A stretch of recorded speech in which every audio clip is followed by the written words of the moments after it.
नमस्कार मित्रांनो, आपल्या सत्यकथेच्या चॅनलमध्ये मी राजेश पाटील आपल्या सर्वांचं मनापासून स्वागत करतो. मित्रांनो, आपण या अगोदर आपल्या चॅनलवर मामीला स्कूटी शिकवली या कथेचा एक भाग ऐकलेला आहे. आज मी सदरील कथेचा दुसरा भाग तुमच्यासमोर सादर करत आहे. कथेचा पहिला भाग तुम्हाला खूप आवडला, त्याचप्रमाणे कथेचा दुसरा भागसुद्धा एकदम रोचक आणि एकदम डॅशिंग पद्धतीमध्ये मी तुमच्यासमोर मांडण्याचा प्रयत्न करत आहे. तर मित्रांनो, बघा आता पुढं काय घडलं. जसं मामीनं मला खोलीमध्ये झोपायला बोलवलं तसं मी तिच्याजवळ जाऊन झोपलो. आम्ही दोघेजण आता एकाच पलंगावर पडलो होतो. माझ्या पायाला मामीच्या पायाचा स्पर्श होत होता. माझ्या लक्षात आलं होतं ती मला डिवचत होती. आता मी सुद्धा थोडा वेळ थांबून मामीला गरम करू लागलो. माझ्या पायाचा स्पर्श मी मामीच्या पायाला करू लागलो. थोडा वेळ मी गप्प बसल्यानंतर मामी लगेच डवचायची. आमच्या दोघांकडून एकमेकांना इशारा द्यायला सुरुवात झाली होती. परंतु आता पहिल कोण करायची असा विचार करून मी पण गप्प होतो आणि मामी पण. शेवटी न राहून मलाच पुढाकार घ्यावा लागला. मी मामीचं तोंड माझ्याकडे फिरवलं. आमच्या दोघांचे गरम श्वास एकमेकाच्या तोंडावर आता आपटू लागले होते. मामीचा गरम श्वासाचा फवारा माझ्या तोंडावर पडू लागला. मामीनं अंगावर कसला तरी स्प्रे मारला होता, म्हणजे सेंट. त्या सेंटचा एकदम मस्त वास माझ्या अंगामध्ये भिनू लागला. माझ्या नाकामध्ये तो वास मला एकदम खूप मस्त वाटू लागला. तो सेंटचा वास मला रात्रभर घेतच राहावा असं मला वाटू लागलं होतं. मग हळूहळूपणे थोडं मी पुढच्या स्टेपला जायचं ठरवलं. आम्ही दोघेजण पायाच्या साहाय्याने एकमेकांना रगडून काढू लागलो होतो. मी माझा पाय थोड्या वेळासाठी तिच्या पायावर ठेवायचा आणि तिला पायाने इशारा करायचा. मी थोडं गप्प बसलं की मी झोपी गेलो आहे असं मामीला वाटायचं. लगेच तिनं मला डवचायची. मग तिचं डवचाडवची आणि माझी डवचाडवची. फक्त आता एवढाच कार्यक्रम चालू होता. मग मी धैर्य करून माझा हात तिच्या अंगावर टाकला आणि तिच्या पाठीवरून हळुवारपणे हात फिरू लागलो. तशी थोडा वेळ तिनं स्वतःला कंट्रोलमध्ये ठेवलं आणि जेव्हा तिचं स्वतःवर कंट्रोल राहिलं नाही तशी ती हळूच म्हणाली, राजेश काय करतोयस? मला गुदगुल्या होतात ना. काय करतायत तुम्ही? एकदा ती मला एकेरी बोलायची तर कधी दुहेरी बोलायची. आता तिच्या ते बोलण्यावर माझं लक्ष नव्हतंच. मला पूर्णपणे आता तिच्या शरीराचा ताबा माझ्या ताब्यामध्ये घ्यायचा होता. थोडा वेळ गेला. मी काहीच न बोलता गुपचूप माझं काम चालू केलं होतं. माझ्या हाताची बोटं सराईतपणे तिच्या ब्लाऊजच्या पाठीमागच्या भागातून फिरू लागली. जसं मामी माझ्या हाताचा स्पर्श तिच्या शरीरावर जाणवू लागला तसं ती चेकाळू लागली होती. तिनं आता हळूहळू तिचं शरीर माझ्या स्वाधीन करायला सुरुवात केली. ती अगदी माझ्याजवळ आली. तिचा पदर कधी खाली गेला मला समजलंसुद्धा नाही. तिनं मला तिच्या मिठीत घेतलं आणि जवळ ओढून म्हणाली, राजेश थोडंसं मला जवळ घेऊन झोपा ना, मला थंडी वाजते. मग मी तिला माझ्या घट्ट मिठीत घेतलं आणि तिला म्हणालो, मामी थोडं पुढं सरका. तीसुद्धा मोठ्या त्वेषानं पुढं सरकली. लगबगीनं तिनं मला स्वतःच्या शरीरासोबत एकदम अटॅच करून घेतलं होतं. आमच्या दोघांची शरीरं एकमेकांच्या शरीरामध्ये विलीन होऊन जाऊ लागली होती. आता थोडा वेळ गेला. मी जसं माझ्या हाताची स्पीड वाढू लागलो तसं मामीला पण भारी वाटू लागलं.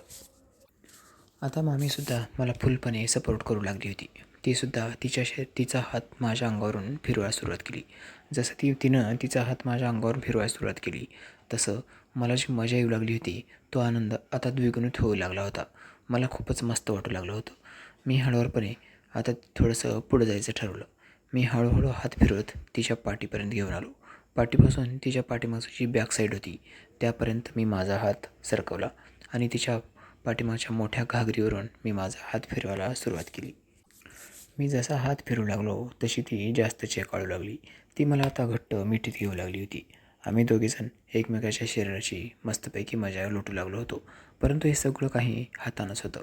आणखीन आम्ही पुढच्या स्टेपला गेलोच नव्हतो. आग आता दोन्ही बाजूला समान लागली होती.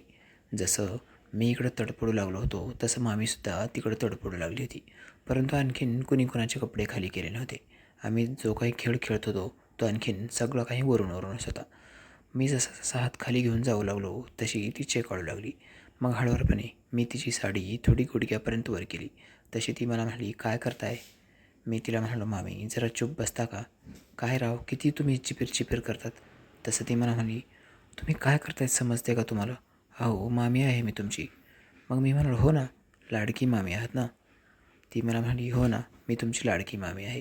मग मी म्हणालो, लाडकी मामी आहात तर सगळं काही मला माझ्या मनासारखं करू द्या ना. तशी ती लगेच मला म्हणाली, तुम्ही आणखीन खूप लहान आहात. तुम्हाला काय करा येणार आहे. मामीचं बोलणं ऐकून मी चटकन तिला म्हणालो, मामी मला तुम्ही एक संधी तर देऊन बघा. मी काय करतो आणि काय नाही तुमच्या लगेच लक्षात येईल. तुम्ही मला खूप लहान समजता ना. मामी म्हणाली, हो ना, तुम्ही खूप लहान आहात.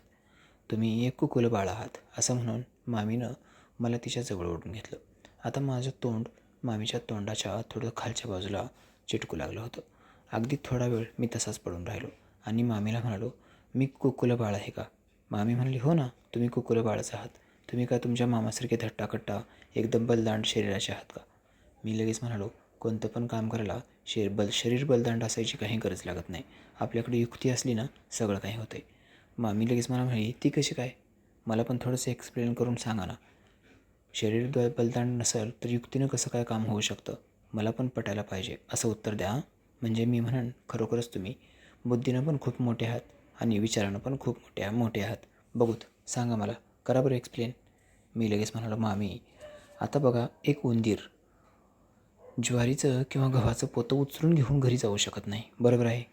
परंतु तो ते पोतं फाडून त्या पोत्यामध्ये जे काय अन्नधान्य आहे, माल आहे, त्याची चव तरी तो चाखू शकतो ना उंदीर, बरोबर आहे की नाही? मामीला माझं मार्मिक उत्तर एकदम पटलं. तिनं खळखळून हसली आणि मला म्हणाली, हो ना राजेश, तुम्ही जे म्हणताय ते बरोबर आहे. उंदीर जरी पोतं उचलू शकत नसला तर तो त्या पोत्याचा आस्वाद मात्र नक्कीच घेऊ शकतो. मग तो आस्वाद तो कसा का घेना, आस्वाद घेण्याशी मतलब त्याच्या कॅपॅसिटीप्रमाणे तो त्या पोत्याचा आस्वाद नक्की घेऊ शकतो. ही गोष्ट माझ्या लक्षातच आली नव्हती. मी आतापर्यंत ते पोतं उचलून घेऊन जायचा विचार करत होते. मी म्हणालो, मामी मी भाचा कोणाचा आहे, तुमचाच आहे ना? मामी म्हणाली, हो बरोबर आहे. आता इथं मात्र बोलायला काही उत्तरच नाही बघा. मग मी म्हणालो, त्या उंदराला त्या पोत्याची सोय करून द्या ना.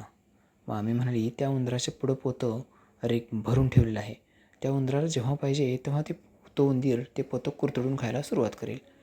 मी म्हणालो, कसं कुरतडून खाणार? त्या पोत्याला सगळीकडून कपडे बांधलेले आहेत. मामी हसली आणि म्हणाली, त्या उंदराला कळत नाही का ते कपडे कसे काढायचे आहेत, कुठून खोलायचं आहे?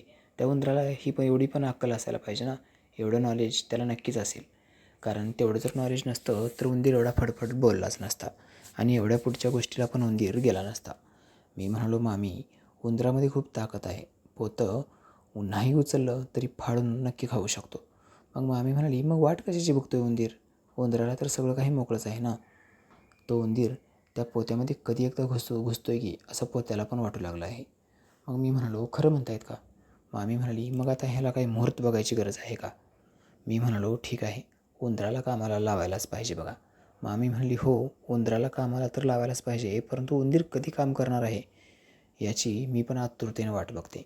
आता किती वेळ झालं सगळीकडं पाझरून ओलं ओलं होऊन गेलं आहे. मामीचा इशारा माझ्यासाठी काफी होता. मी मामीला म्हणालो, परंतु उंदरानं जर काम चालू केलं तर पोत्याला काही ऑब्जेक्शन तर असणार नाही ना. मामी हसली आणि म्हणाली, आता सर्वस्व त्या उंदराच्या पुढं टाकून दिल्यानंतर परत विचार कशाला करायचे? एकदा दिलं की बस झालं. आता किती खायचं आहे, कसं खायचं आहे, किती दिवस खायचं आहे हे उंदरानं ठरवायचं. मी म्हणालो, ठीक आहे. उंदीर त्याचं काम चालू केलं. मामी म्हणाली, आणखीन तर उंदराची काही हालचालच होत नाही ना. असं म्हणत मामीनं तिचा हात माझ्या अंगावरून थोडं जोरात फिरवायला सुरुवात केली. मग मला लक्षात आलं, मामीला माझ्या शरीराच्या कुठल्या भागावर हात घेऊन जायचा आहे. माझ्या अंगावरचे कपडे थोडे फिटिंगचे होते. त्याच्यामुळं माझ्या अंगावरून मामीला हात फिरवायला थोडंसं जड जात होतं. थोडा विचार केल्यानंतर मामीच्या सगळं लक्षात आलं. मग मी माझ्या अंगावरचे कपडे काढू लागलो. तसं मामी म्हणाली, उंदराच्या लक्षात आलं वाटतंय मला काय पाहिजे ते. मी म्हणालो, हो ना, उंदीर कोणाचा आहे? मग मामी परत एकदा हसू लागली. आम्ही दोघे पण हसलो आणि मी तिला म्हणालो, आता उंदराला त्याचं काम एकदम मस्तपैकी करू द्यावर. तुम्ही त्याला डिस्टर्ब करू नका. झोपा तुम्ही गपगुमान. उंदीर त्याचं काम करून घेईल. मामी म्हणाली, उंदीर कसा काम करून घेणार? पोत्यानं पण थोडं सहकार्य केलं तर उंदराला पण मस्त मजा येईल आणि त्या पोत्याला पण. मी म्हणालो, ठीक आहे बाबा, तुमची जर इच्छाच असेल ना मदत करायची तर मग मला काही हरकत नाही. उलट दुधात साखरच पडली असंच म्हणावं लागलं. मामी परत हसली आणि तिने तिच्या ब्लाऊजचे खालचे 2 बटन खोलले. पुढं काय करायचं होतं हे मला काही सांगायची गरज नव्हती. पुढचं काम मी भराभरा आटपलं. बाकीचे राहिलेले बटन मी काढून टाकले आणि मी मामीला म्हणालो, मामी उंदराला आता दूध प्यायचं आहे. मामी म्हणाली, मग कोण नको म्हणलं आहे? जे काही पाहिजे ते घे म्हणावं ना उंदराला. घेऊ द्या त्याला काय पाहिजे ते. माझ्याकडून नानुकुर तर होणारच नाही ना, झाली पण नाही आणि होणार पण नाही. मी म्हणालो, मामी यू आर ग्रेट यार, खरंच तुम्ही खूप छान आहात. लगेच ती मला म्हणाली, आता झाडावर नाही चढायचं, हरभऱ्याच्या झाडावर चढून वरून लोटून द्यायचाल, आता शांत राहायचं. मी म्हणालो, मी खरंच स्तुती करतो तुमची.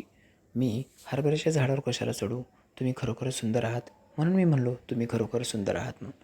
आणि आता काय म्हणलं ते, यू आर अ ग्रेट. ते ग्रेट काय असते? मी म्हणालो, तुमचं पण चांगलं ग्रॅज्युएशन झाले ना, मग मी कशाला तुम्हाला त्याचे शब्दार्थ तुमच्याकडून पाठ करून घेऊ की काय? यू आर अ ग्रेट म्हणजे काय तुम्हाला माहीत नाही का? तुम्ही खूप भंगार आहात. मामी हसली. तिने माझ्या गालाचा गालगोच्छा घेतला आणि मला म्हणाली, येस यू रिअली सी. मी म्हणालो, म्हणजे काही नाही, गप्प बसा, करा काम तुमचं चालू. मी हसलो आणि म्हणालो, काय मामी तुम्ही काय बोलतायत आणि काय नाही, मला काही समजत नाही. मामी म्हणाली, आता समजायची गरज पण नाही, तुमच्या उंदराला लवकर कामाला लावा. आता ती माझी जी गुहा आहे ती खूप तापली आहे, त्या गुहेतून पाणी पाजरायला चालू झाले. सगळं काही ओलं होण्यापूर्वीच तुम्ही तुमचं काम करून घ्या. मी ठीक आहे असं म्हणून माझ्या अंगावरची पॅन्ट काढून टाकू लागलो. मामी मला म्हणाली, आता थेट बाजूलाच काढून टाकायचं का? मी म्हणालो, हो ना. काम जर व्यवस्थित करायचं म्हणलं तर सगळ्या गोष्टी अगदी व्यवस्थितच असायला पाहिजेत ना. काम करायचं म्हणलं की सगळ्या गोष्टी अगदी व्यवस्थित मिळाल्या, मनासारख्या मिळाल्या की काम पण मनासारखंच होते. मामी मला म्हणाली, ठीक आहे, तुम्हाला जसं पाहिजे तसं घ्या, काढा कपडे तुमच्या अंगावरचे, असे पण ते खराब होऊन जातील. मी म्हणालो, खराब जरी झालं तर माझी डार्लिंग आहेच ना धुवायला. मामीनं क्षणभर माझ्याकडे एक कटाक्ष टाकला आणि मला म्हणाली, कोण डार्लिंग? मी म्हणालो, काय यार मामी, तुम्हीच माझी डार्लिंग आहात ना. मामी हसली आणि मला म्हणाली, आता हे आणखीन दुसरा नवीन काय फंडा चालू केला आहे? मी म्हणालो, काय झालं, तुम्ही फ्लर्ट करतायत ना? मी म्हणालो, छे नाही हो मामी, मी खरं बोलतो आहे. मामी लगेच म्हणाली, आता तुम्ही मला थेट डार्लिंगच म्हणतायत. तुमच्या मामाच्या समोर जर डार्लिंग म्हणलात ना, दोघांच्या पण अंगावरची चमडी मामा सोलून काढतील. मग मात्र काही खरंच नाही. डार्लिंग पण आणि डार्लिंग या पण, दोघांची पण पार घरातच निघेल. मी म्हणालो, ती नौबत मी येऊच देणार नाही. आणि तुम्ही काय सांगणार आहात का मामाला, मी काय केलो, मी काय बोललो, तुम्ही सांगणार आहात का? मामी म्हणाली, आता मामा तर तुमचे थेट उद्या येतील, आजची रात्र आपलीच आहे.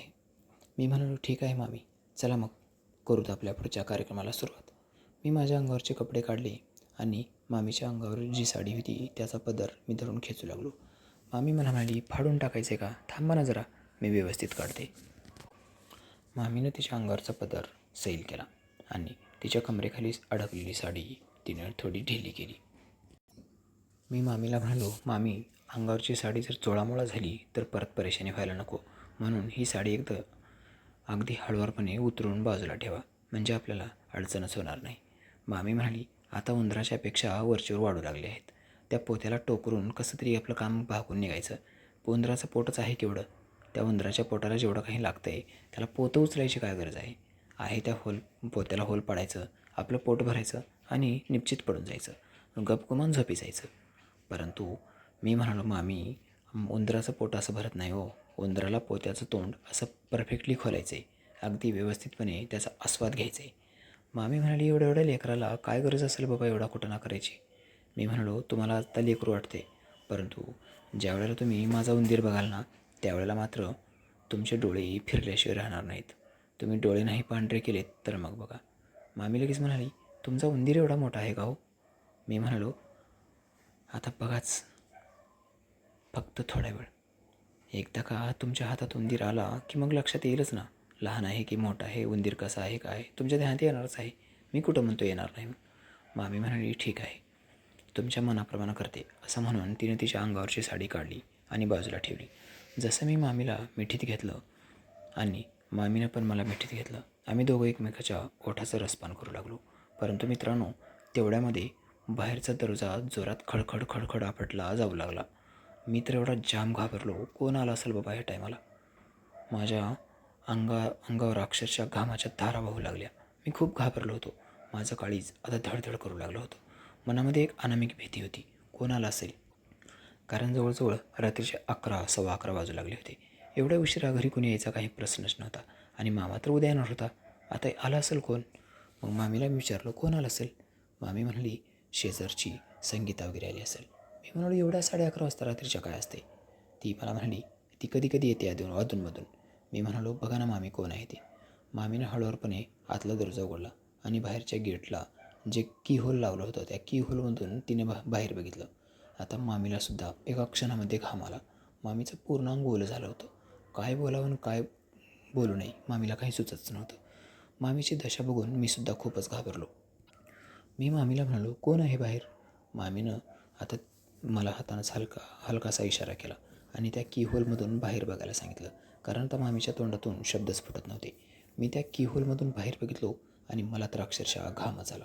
आता पुढं काय करायचं मला काही सुचत नव्हतं. मित्रांनो, कथा एकदम रोचक मोडवर येऊन थांबली आहे. पुढं काय घडलं, बाहेर कोण होतं, अशा एक ना अनेक प्रश्नांची उत्तरं आणि त्याची उकल तुम्हाला कथेच्या पुढच्या भागामध्ये केली जाणार आहे. भेटूया कथेच्या पुढच्या भागामध्ये. Bye bye. तोपर्यंत गेस करा बाहेर कोण असेल आणि पुढं काय घडलं असेल. कथा लवकरच पूर्ण केली जाईल.